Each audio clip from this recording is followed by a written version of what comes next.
अफगाणिस्तानसाठी ICC टी20 world cup 2026 मधील दुसरा सामना अत्यंत अटीतटीचा आहे। गेल्या वर्ल्ड कपमध्ये अफगाणिस्तानने उपांत्य फेरी गाठली होती। त्यांनी न्यूझीलंड सारख्या संघाला हरवून उलटफेर केला होता।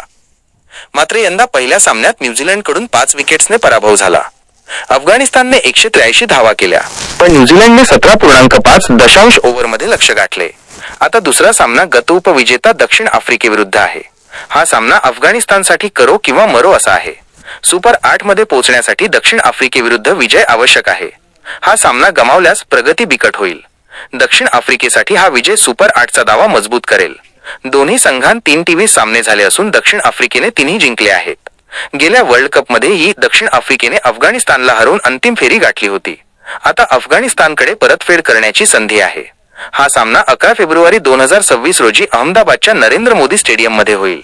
भारतीय वेळेनुसार सकाळी 11 वाजता सुरुवात। अफगाणिस्तान क्रिकेट बोर्डाने उत्साहाने घोषणा केली आहे। अफगाणिस्तानची टीम पहिल्या पराभवातून शिकून पुनरागमन करेल। राशिद खानच्या नेतृत्वाखाली स्पिन अटॅक आणि फलंदाजी महत्त्वाची ठरेल। दक्षिण आफ्रिका सलग विजयासाठी सज्ज आहे। पिच फलंदाजांना अनुकूल असली तरी स्पिनर्सना मदत मिळू शकते। हा रोमांचक सामना क्रिकेट प्रेमींसाठी विशेष असेल। अफगाणिस्तान दक्षिण आफ्रिकेला रोखू शकतो का हे पाहणे उत्सुकतेचे ठरणार आहे।